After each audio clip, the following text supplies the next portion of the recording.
आज है 31 जुलाई 2026 और आज के टारगेट्स मेरे ये सारे हैं जिनमें मैंने ये और ये कर लिया है।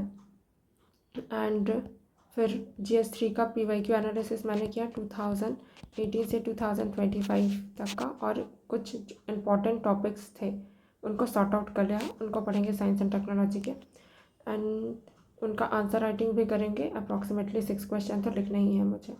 एंड देन ऑप्शनल का चैप्टर 4 पढ़ना है मुझे, जहाँ पर सोशोलॉजिकल थिंकर्स है। एंड फिर आंसर राइटिंग करनी है, GS के 6 क्वेश्चन लिखने हैं एंड सोशोलॉजी के 3 क्वेश्चन लिखने हैं। And this is how my day will look like for today. And science and technology के मैंने जो टॉपिक्स शॉर्ट आउट किए हैं उनमें से कौन कौन से हैं, एक तो स्पेस स्टेशन के बारे में पूछा था, फिर स्पेस प्रोग्राम्स ऑफ इंडिया, इन सबको याद रखना है, फ्यूचर वाले भी, और जो अभी करंट में है चल रहे हैं उन स्पेस प्रोग्राम की डिटेल्स भी पता होनी चाहिए। And then S-400 air defence system के बारे में पूछा गया था, तो ऐसे ही कोई भी डिफेंस सिस्टम जो बहुत ही ज़्यादा न्यूज़ में रहा हो उसके बारे में पता होना चाहिए। Then Nobel prize, but Nobel prize उतना ज़्यादा इंपॉर्टेंट लगा नहीं मुझे, क्योंकि वहाँ पे 2021 में पूछा था कि 2014 में किनको उनका नाम मेंशन था कि इनको नोबेल प्राइज़ मिला था इस फील्ड में।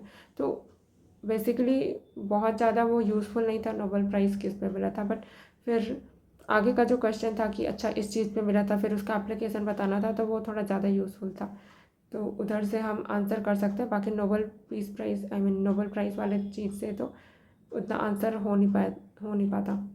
बट हाँ, ये फोकस करेंगे कि नोबेल प्राइज़ कब किसको मिला है, क्योंकि प्रीलिम्स में भी पूछा है तो पता होना चाहिए। एंड देन ब्लू LED का impact on the everyday life में ब्लू LED का क्या इम्पैक्ट होता है वो देखना। वैसे भी सिलेबस में ही मेंशन्ड है कि एवरीडे लाइफ में साइंस एंड टेक्नोलॉजी का क्या क्या इम्पैक्ट पड़ता है, तो वैसे भी ये इनमें डायमेंशन सोचने का हमको पहले से प्रैक्टिस होना चाहिए।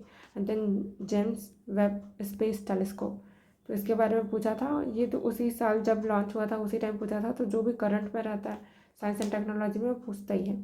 फिर AI के बारे में पूछा था, फिर थर्ड मून मिशन के बारे में पूछा था, वर्चुअल लॉन्च कंट्रोल सेंटर, फिर बोस आइंस्टीन स्टैटिस्टिक्स, फिर बायोटेक्नोलॉजी एंड बायोफार्मा के बारे में पूछा था। और ये बायोटेक्नोलॉजी नैनो टेक्नोलॉजी में डायरेक्टली सिलेबस का ही क्वेश्चन ही पूछ दे रहे हैं। Then traditional knowledge of the medicine है, उसको कैसे प्रिजर्व करेंगे और कैसे IPR राइट वगैरह ये सब था।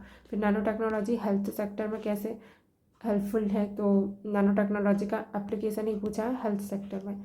फिर टेक्नोलॉजी विद कोविड-19 के साथ लिंक करके पूछा हुआ था कि कैसे कोविड-19 पैंडेमिक है इसको कम करने के लिए टेक्नोलॉजी का हेल्प लिया था, है ना। पैंडेमिक बहुत ज़्यादा ना फैले इसलिए टेक्नोलॉजी को कैसे हमने यूज़ किया था वो बोला था। And then achievements in the application of the biotechnology, ठीक है। फिर decomposition process of the plants, cellulose है ये सब कैसे डिकम्पोज होता है, तो पूरा प्रोसेस एकदम ज़्यादा बायो में घुस के ही पूछ दिया ये तो।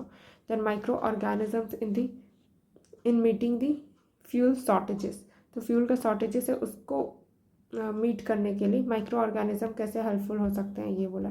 फिर IPR राइट्स के बारे में पूछा है, न्यूक्लियर एनर्जी प्रोग्राम के बारे में पूछा है, फिर ITER fusion energy programme in India कौन सा चल रहा है और इंडिया का कोलैबोरेशन, ये सारी चीज़ें, ठीक है। तो ये सारी चीज़ें पूछी हुई है साइंस एंड टेक्नोलॉजी में, देखते हैं कितना चीज़ें कवर कर पाते हैं। वैसे तो आज ख़त्म करना ही है science and technology. And then from tomorrow onwards I will be starting with the GS4 and सोचते तो कंटिन्यू चलता ही रहेगा, तो no issues, but GS4 start करना है कल से।